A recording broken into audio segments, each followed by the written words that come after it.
لڑکی کو اختیار ہے کہ یہ فسخ نکاح کے لیے کورٹ میں جا کے دعویٰ کرے قاضی شرع کے پاس. اچھا پھر ایک منٹ ذرا میں ان سے بات کر لوں. ہماری بہن کال ہم لائن پر ہمارے ساتھ ریحانہ ہے لاہور سے. السلام علیکم. وعلیکم السلام. جی بھائی جی میرا ایک سوال ہے کہ میں نے ایک بچہ اڈاپٹ کیا ہے. میرا 11 سال ہو گیا, بچہ نہیں تھا کوئی. اچھا تو اب میرا شوہر ان کو اپنا نام نہیں دینا چاہتے. اچھا تو اب میں اس سلسلے میں اب کیا کروں؟ اب اللہ کے نام پہ مجھے وہ ایک چیز ملی ہے, اب میں اس کو اپناؤں یا اسی کے باپ کا نام چلے گا؟ اچھا جی مفتی صاحب. دیکھیں بات یہ ہے کہ باپ تو تبدیل نہیں ہو سکتا, اور ان کے شوہر اس بارے میں حق بجانب ہیں کہ بچے کا نام کے ساتھ بچے کے باپ ہی کا نام لکھا جائے گا. اور اللہ تبارک و تعالیٰ میں قرآن مجید فرقان حمید میں یہی ارشاد فرمایا ادعوہم لآبائہم فہو اقسط عند اللہ, ان کو ان کے باپوں کے نام سے پکارا جائے کہ یہی اللہ کے نزدیک انصاف کی بات ہے. لیکن اس زمانے میں ایک بات کی طرف میں اور بھی اشارہ کرنا چاہوں گا کہ فی زمانہ ہمارے یہاں پہ ڈاکومنٹیشن کا ایسا معاملہ ہے کہ اگر ڈاکومنٹیشن اس کی صحیح نہ کی جائے تو آپ بچے کے ساتھ آپ کے لیے زندگی گزارنا مشکل ہو جاتا ہے. مثلاً یہ ہوتا ہے کہ اگر آپ اس کو اپنا فرزند ظاہر نہیں کرتے ڈاکومنٹ میں تو آپ اس کو اپنا جو ہے وہ آپ اس کے گارڈین شو کریں گے اپنے آپ کو. اب گارڈین شو کرنے کے اعتبار سے میری معلومات کے مطابق اس وقت نادرہ کے پاس بھی کوئی آپشن نہیں ہے.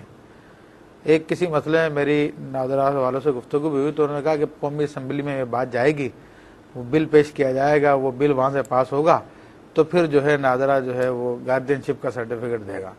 اب ایسا آدمی جس کو اپنے اس بچے کو جس کو اس نے اڈاپٹ کیا ہے اس کے ساری زندگی کے معاملات اس کے پاسپورٹ بنوانا ہے, اس کا کارڈ بنوانا ہے, اسے کہیں لے کے جانا ہے, بہت سے مسائل ہو سکتے ہیں. میں ذرا ایک منٹ ناظر رشید سے بات کروں, لائن ڈراپ ہو جائے گی. السلام علیکم. السلام علیکم. جی بھائی میرا پہلا سوال یہ ہے کہ دکان کو کرائے پر چڑھایا ہوا ہو تو اس کے کرائے پر زکوٰۃ ہوگی یا اس کی قیمت پر؟ اچھا. دوسرا سوال یہ ہے کہ ایک شخص نے کسی کو کرائے پر دکان دی اور پھر اسی دکان میں مال ڈلوا کر یہ کہا کہ دکان کا کرایہ میں الگ لوں گا اور اس مال سے جو نفع ہوگا اس میں میرا 50% ہوگا. کیا اس طرح ایسا کرنا جائز تھا اس کے لیے؟ اچھا. تیسرا سوال یہ کہ اگر کوئی مسافر ہو تو وہ جمعہ پڑھے یا ظہر پڑھے, جبکہ جمعہ پڑھنا اس کے لیے مشکل بھی نہ ہو. چوتھا سوال یہ ہے کہ کسی نے کسی سے قرض لیا اور بغیر کسی سودی شرط کے واپس کرتے ہوئے قرضہ واپس کرتے ہوئے کوئی آئٹم کوئی چیز بھی تحفتاً اسے دے دی قرض خواہ کو, تو کیا یہ تحفہ لینا جائز ہوگا؟ اچھا. پانچواں سوال میرا یہ ہے کہ میں نے ایک کتاب میں یہ پڑھا ہے کہ اگر ایک بار وضو کر لیا جائے تو جب تک اس وضو سے نماز نہ پڑھ لی جائے دوبارہ وضو کرنا گناہ ہے. کیا یہ بات درست ہے؟ اچھا. بس شکریہ. السلام. اچھا جی ایک اور کالر ہے, ان سے بات کر لیں. السلام علیکم. جی میں صدف بات کر رہی ہوں کراچی سے. جی بہن. جی میں صدف بات کر رہی ہوں کراچی سے. جی فرمائیے. جی میرے شوہر نے مجھے جبری طلاق دے دی ہے, میں ان سے علیحدہ نہیں ہونا چاہ رہی تھی. ایک منٹ ذرا آپ کی لائن تھوڑی سی ڈسٹرب ہے, ذرا ٹھہر کے بتائیے کیا ہوا. میرے شوہر نے مجھے جبری طلاق بھجوائی ہے. پہلے مجھے مارا پیٹا اور میرے اپنے ماں اور بہن کے کہنے پر پھر مجھے میرے گھر والوں کو فون کیا, مجھے آ کے کہا لے جاؤ. میں گھر آ گئی تو 21 دن بعد مجھے انہوں نے ایک آدمی کے ہاتھ پیغام بھیجا کہ ہم اسے رکھیں گے نہیں, جبکہ ہم دونوں بہت خوشحال زندگی گزار رہے تھے. ماں بہن کے کہنے پہ آ کے انہوں نے پھر 7 مارچ کو مجھے ڈیورس دے دی. 3 دفعہ پیپر پہ لکھوا کے بھجوا دیا مجھے پیپر. اب میرا ایک بیٹا ہے. ایک منٹ ذرا بتائیے, کاغذ انہوں نے اپنے ہاتھ سے لکھوا کے بھیجا ہے؟ جی یہ جو ڈیورس پیپر جو ہوتا ہے اس پہ لکھ کے بھجوا دیا. سائن ان کے اپنے ہیں؟ جی سائن ان کے اپنے ہیں. 3 دفعہ انہوں نے 3 دفعہ لکھ دیا ہے. اچھا اور؟ جی مجھے معلوم کرنا تھا کہ جبری طلاق کا کیا قانون ہے, اور میرا بیٹا ہے چھوٹا 10 مہینے کا. تو وہ اقرار کرتے ہیں. آپ یہ بتائیے, یہ تو آپ کہہ رہی ہیں نا کہ جبری طلاق ہے, مطلب ان سے دستخط کسی نے گن پوائنٹ پہ بندوق رکھ کے دستخط کرایا ان سے؟ لیکن میں تو طلاق نہیں چاہ رہی تھی, میں تو ہر حال میں رہنا چاہتی تھی. دیکھیے مسئلہ آپ کے چاہنے اور نہ چاہنے کا مسئلہ نہیں بہن, طلاق کا حق انہیں ہے.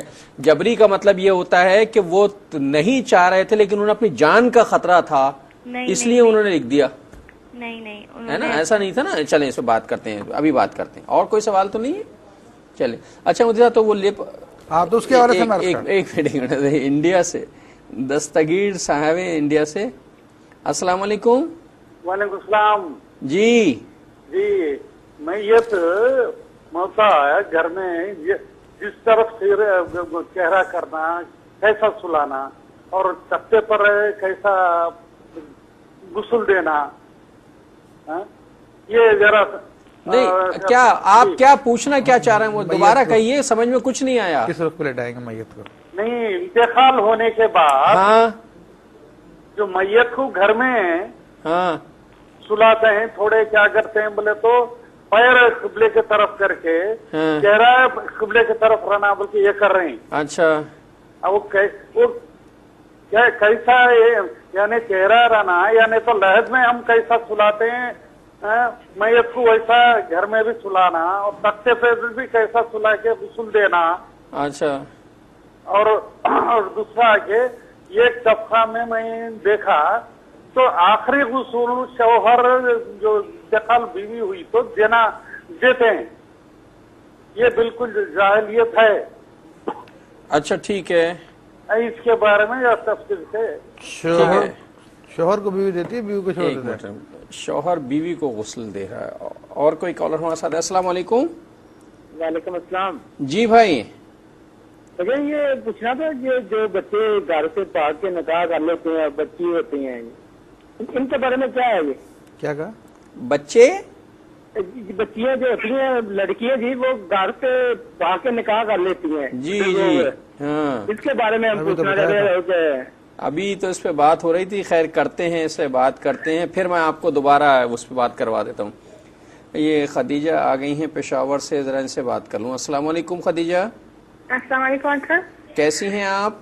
الحمدللہ. آپ کیسے ہیں انکل؟ الحمدللہ بہتر ہیں. فرمائیے. سب کو السلام علیکم. وعلیکم السلام.